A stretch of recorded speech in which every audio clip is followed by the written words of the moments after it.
بسم اللہ الرحمن الرحیم۔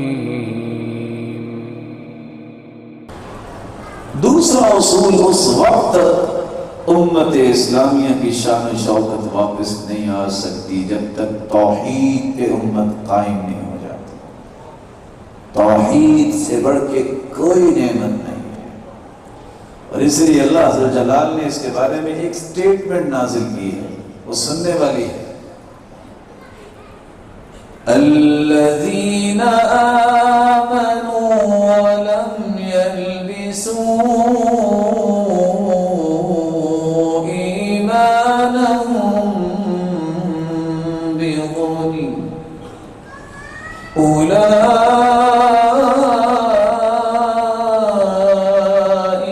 لهم الامن وهم مهتدون۔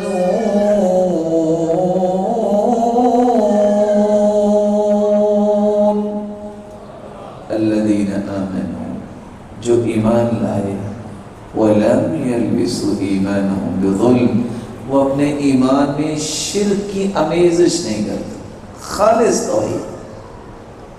انعام کیا ہے؟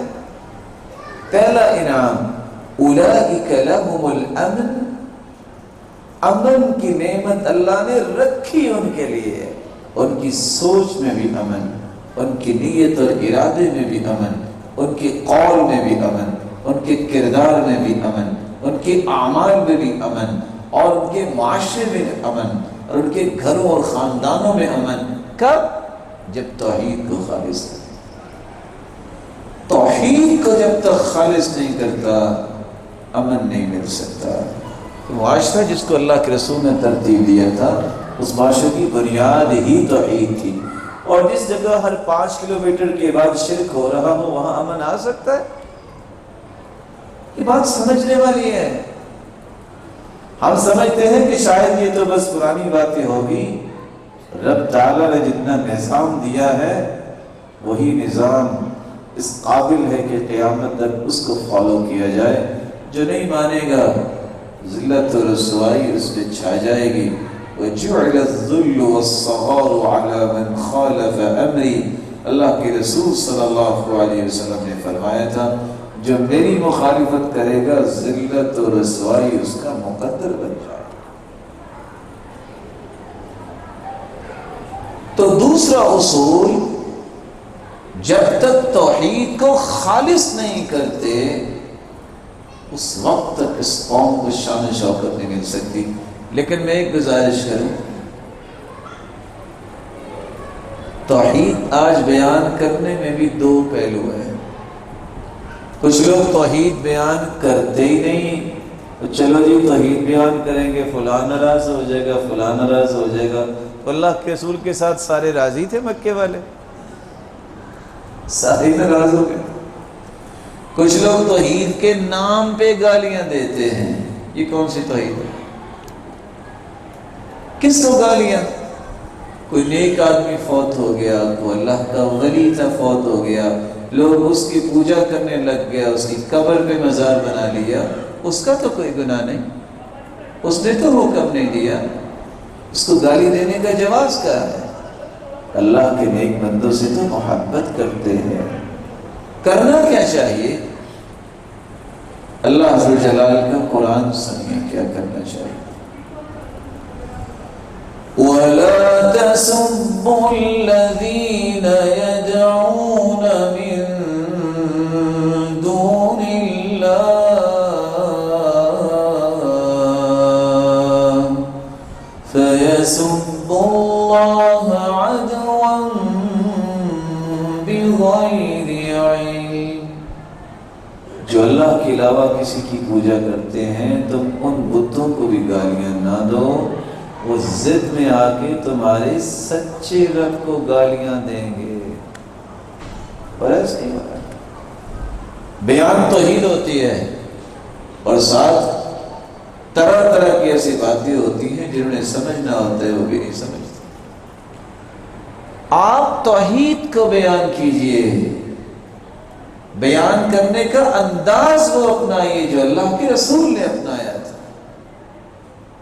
آپ کی ذمہ داری ادا ہوگی. جو مان جائے گا اس کی خیر اور بھلا، جو نہیں مانے گا مجھ سے اور آپ سے تو اس کا حساب نہیں لیا جائے، اس کا حساب اس سے لیا جائے. رسول اللہ صلی اللہ علیہ وسلم نے کوئی بات سمجھانی ہوتی تھی تو کیا کرتے تھے؟ آج ہم کسی کی شلوار ٹخنوں سے نیچے دیکھ لیں، نو ڈاؤٹ گناہ ہے، کیا سب گناہ ہے. ما اسفل من الکعبین من الازار ففی النار، جس کی شلوار کی جو کچھ پہنتا ہے ٹخنوں سے نیچے ہوگی، اگر وہ توبہ نہیں کرتا اسی طرح فوت ہو جاتا ہے تو یہی سب جہنم میں جائے گا. اور صحیح بخاری کی روایت. لیکن دیکھتے انسان کہتے ہوئے وہ منافق، وہ فاسق، وہ فاجر، وہ سمجھ جائے گا. سمجھانا ہو تو ثناء اللہ عامر سری رحمہ اللہ کی بات یاد کیجیے. ان کا دوست تھا ایک، تو بڑا اچھا لباس پہنتا تھا. صبح سیر کے لیے نکلے نا تو انہوں نے یہ نہیں کہا کہ آپ پائجامہ جو اونچا کر لو. کہتے ہیں ایک بات کہوں نا؟ کہتے ہیں کہو. کہتے ہیں جو آپ نے لباس پہنا نا، کیا کمال کا لباس. اگر آپ نیچے سے اتنا کو کاٹ دیں نا اپنا پانچا تو میری ٹوپی بڑی خوبصورت بن جائے گی. وہ بندہ سمجھ گیا اس کے بعد ٹخنوں سے نیچے شلوار نہیں.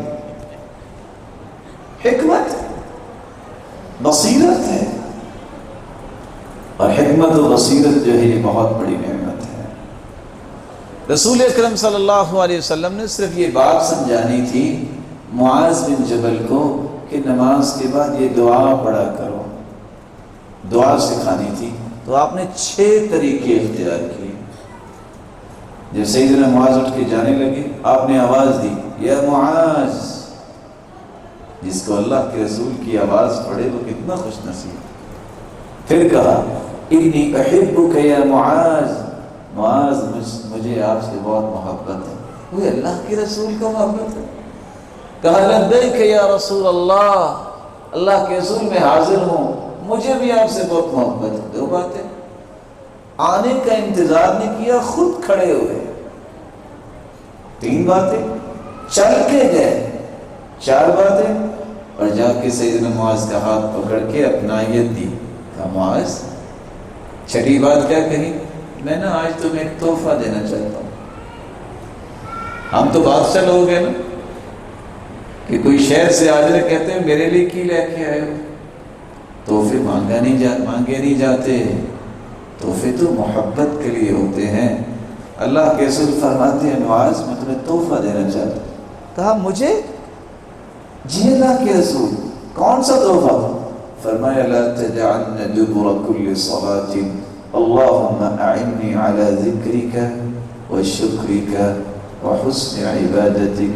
معاذ کبھی بھی فرض نماز کے بعد یہ دعا نہ بھولنا، اللہم اعنی علی ذکرک، اے اللہ میری مدد فرما کہ میں تیرا ذکر کروں، وشکرک میں تیرا شکر ادا کروں، وحسن عبادتک اور میری مدد فرما کہ میں تیری عبادت اچھی کروں.